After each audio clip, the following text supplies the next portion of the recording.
Assalamualaikum warahmatullahi wabarakatuh. Saya Sunarsi, calon guru penggerak angkatan kedua dari Kabupaten Kebumen, akan berbagi aksi nyata pada modul 3.1 pengambilan keputusan sebagai pemimpin pembelajaran. Sebagai pendamping saya Ibu Ambar Silawati MPD dan fasilitator saya Ibu Titik Umiati MPD.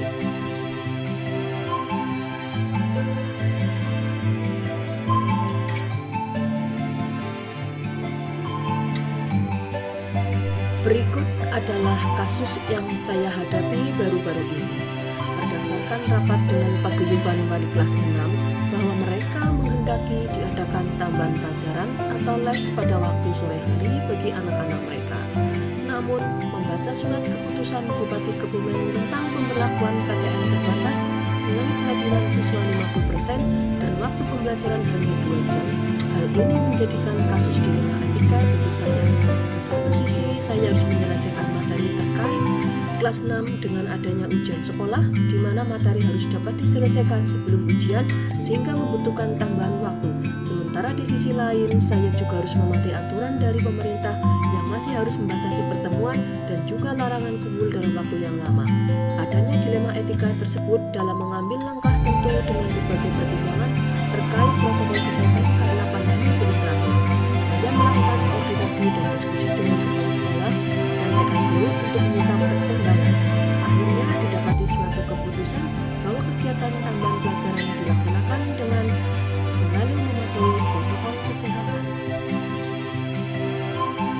Keputusan tersebut membuat saya merasa tidak nyaman atas dilema ini. Di satu sisi, saya ingin mematuhi peraturan bahwa masih ada pembatasan jam pertemuan untuk PTM. Namun di sisi lain terbentur dengan materi kelas 6 yang harus segera diselesaikan terkait dengan adanya ujian sekolah bagi siswa kelas 6. Pada akhirnya, saya memutuskan untuk tetap melaksanakan dengan catatan selalu mematuhi protokol kesehatan, menjaga jarak, memakai masker, dan mencuci tangan. Dalam hal ini, saya menerapkan cara mengambil keputusan sesuai modul 3.1 yang telah saya pelajari, yaitu mengambil 9 langkah pengujian dan pengambilan keputusan, 3 prinsip dan 4 paradigma. Masalah yang saya hadapi adalah dilema etika dengan paradigma keadilan lawan kasihan, di mana saya mengambil keputusan terhadap peserta didik membuat pengecualian pada suatu hal karena kasih sayang dan kemurahan hati. Dan prinsip yang saya ambil adalah berpikir berbasis rasa peduli.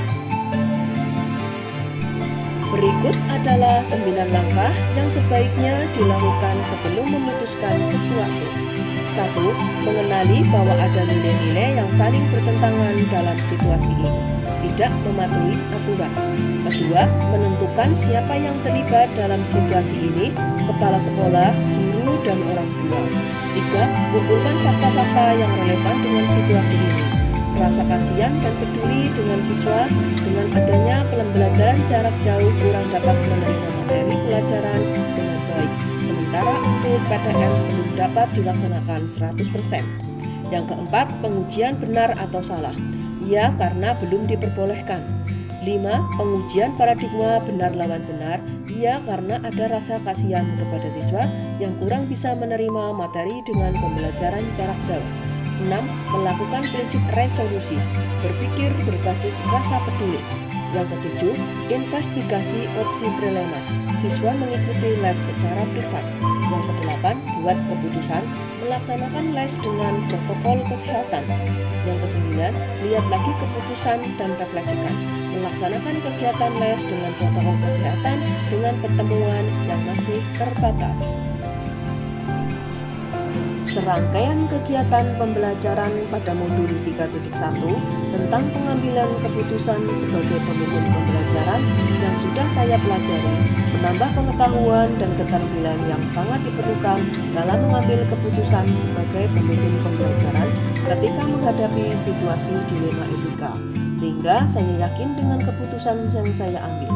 Saya berharap keputusan yang saya ambil akan membuat saya semakin percaya diri sebagai pemimpin pembelajaran di kelas yang berpihak pada murid. Sebagai seorang pendidik, saya akan selalu belajar dan berusaha agar selalu dapat mengambil keputusan-keputusan yang dapat dipertanggungjawabkan dan tidak merugikan semua pihak-pihak yang terkait.